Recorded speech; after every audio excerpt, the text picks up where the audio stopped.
Very similar to Phantom of Yubel. Yes, Ritual Beasts do have a themed one. It's Nochi Drago. All right, now on Resolution here, we're going to summon Oh, wow, we have an incident in the hall here. Wow, I think this might have been the electricity that has been going off. Wow, that is... So we're just going to pause for a moment here. I just saw a fuse box explode. From historic attendance numbers to exploding electrical boxes, the 2024 Yu-Gi-Oh! European Championship was absolutely full of twists, surprises, and overall, just one hell of an event. Hello again, my name is G, and just like last week, I spent my weekend watching the Yu-Gi-Oh! Live stream and checking up on the coverage so that you didn't have to. This is what the heck happened at the 2024 European Championship. So going into the event, I think it was reasonable to expect pretty good attendance. Despite lots of players publicly criticizing this metagame and their clear fatigue of snake eyes, the attendance numbers overall for Yu-Gi-Oh! Events recently has been incredibly high.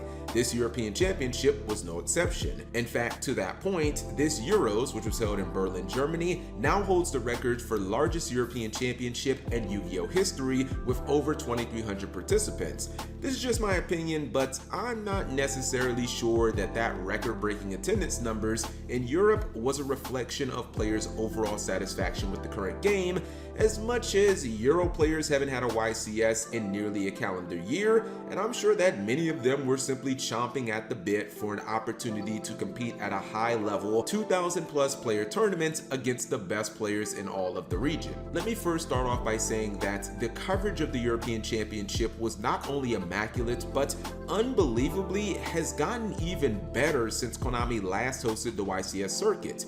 Not only does EU Konami post all their feature matches individually on their YouTube channel so that you don't have to scroll through an 11-hour stream in an attempt to hunt for where the duels are, but they also added a new segment called the Analysis Zone, in which after interviewing the winner of said feature match like normal, they have them do play-by-play and a breakdown of some of the key moments and plays of the duel so that you can really get inside the mind of the player and understand their thought process and what they were thinking as they were making their plays. This was, in my opinion, an absolutely brilliant addition to the live stream coverage, which was not only interesting, but also reduced the dead time in between duels, where they'd usually just be cycling through commercials for the last few products on repeat, which obviously gets incredibly repetitive very fast. Konami EU also went a step further, making polls on Twitter asking for genuine feedback in regards to the new feature and how the community felt about this. In addition, they made individual posts for each feature match and other notable events like the Day 2 announcements, trophy shots, judge appreciation, and more.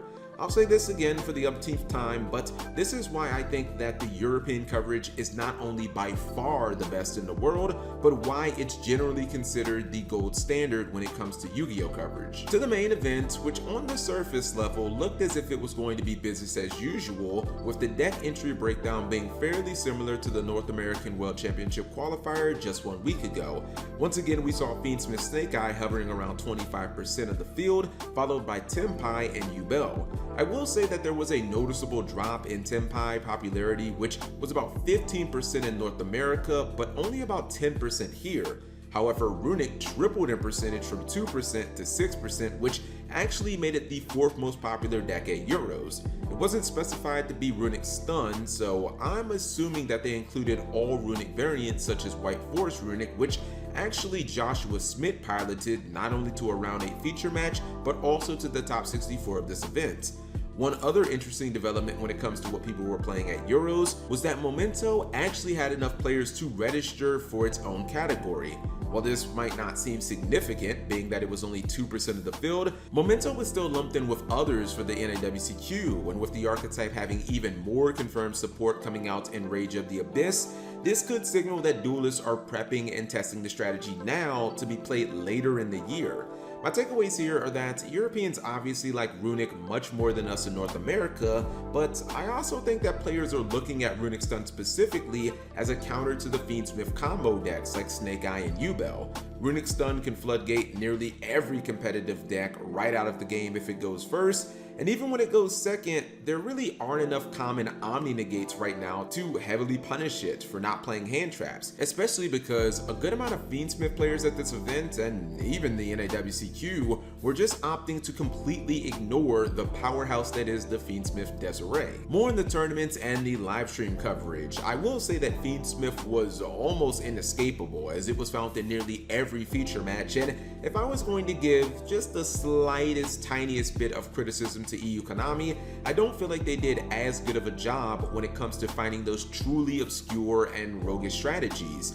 Obviously, you want to showcase players who are performing well and have a good shot at making the top cut of the tournament, but the NAWCQ gave feature matches to Mimighoul, Ancient Gear, and Exodia of all things. And outside of the Mimighoul match, which was round 1, the duelists were either undefeated or had a single loss more than halfway through day 1. So when I watch European events, I would like to see them go a little more outside the box and try to find those players who are playing truly rogue decks but just so happen to be doing really well when it comes to getting feature matches. To the top 64 cut, which actually saw Fiendsmith Snake Eye get slightly more dominant than what we witnessed last week, while also seeing a rise in Ritual Beast and Runic at the expense of TENPAI and Yubel.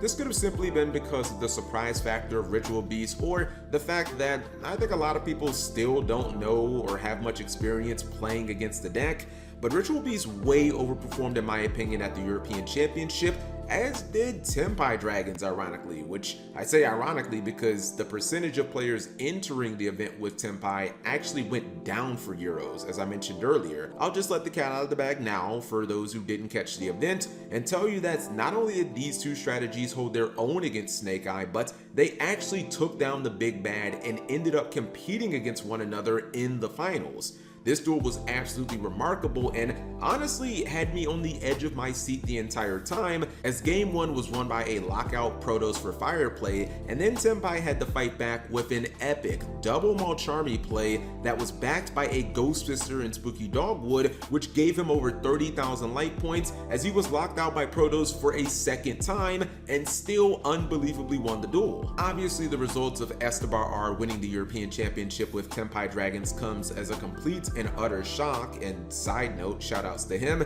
and congratulations on the championship, as nearly everyone, when asked, predicted that Snake Eye was going to take home Euros. Pair this with Ritual Beast being the runner-up and Snake Eye failing to even reach the finals of this tournament, and it appears that we might actually have some out-of-the-box options for this format when it comes to playing competitively at the highest level events. Some might complain that the Ritual Beast performance came largely off the back of huge blowout cards like the mentioned Shifter and Arch Nemesis Protoss, which we'll either call Fire or Dark, both of which are highly effective in this format. However, in my opinion, that's just the benefit of playing an extremely obscure deck that isn't hurt by either card, but can also easily still wins with either card. Esteban's TENPAI deck, on the other hand, took a different approach, as it was Board Breaker City with the likes of Regeki, Harpy's Feather Duster, and Lightning Storm in the main deck, then siding powerhouse hand traps like Spooky Dogwood and Mulcharmy when needed. Speaking of which, I believe Mulcharmy Perulia for a second week in a row proved to be without a doubt one of the strongest hand traps in the entire TCG, where it gave Esteban nearly half a dozen fresh new cards after he activated it in the finals against Ritual Beast, which just so happens to be a deck full of extra normal summons. On the other side, there were many who started to get apparently banlist fever, as calls to ban Ghost Sister and Spooky Dogwood of all things started popping up on social media.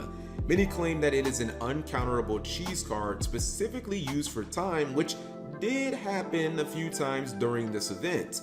However, in my book, this argument falls on deaf ears because, as I just stated, in the finals of this very event, Esteban used Spooky Dogwood in Game 3 to hit well over 30,000 light points while being locked out by Protoss. This play ensured that he lived to see another turn and would be able to proceed while no longer under the fire lock of Protoss. It worked to a T, as his opponent Julio was able to do around 18,000 damage during his turn, but obviously that was not enough to close out the duel. Esteban then proceeded to OTK him on the following turn, aka the crackback. So in my book, Spooky Dogwood has genuine purpose outside of just gaining life points for time, and I think that is a card that should never be in a ban list discussion. Overall, I think that EU Konami and all the European players put on an absolute show for the European Championship this year and really outdid themselves, Konami taking their coverage and making it even better, which I thought was unbelievable. And then also the players who really showed out because they just, I guess, were not willing to bow down to Snake Eye.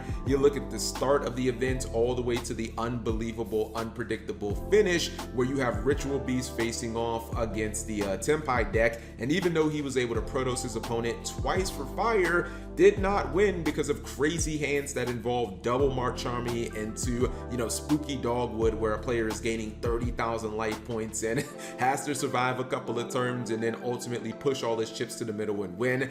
It was truly theater, and yeah, the Europeans definitely did not disappoint. But those are just my thoughts, and I'd like to hear all of yours in the comment section below. Everything from is Fiendsmith Snake Eye truly the tier 0 dominant deck that a lot of people say it is? So what do you think about Ritual Beast and TENPAI? To what about these crazy ideas that people are saying Spooky Dogwood now needs to be banned? Anyways, you leave that all in the comment section below. Thank you guys for watching as always. Yeah, that took was out a lot of the sight lights to see. Hi, yeah, Ritual Beasts.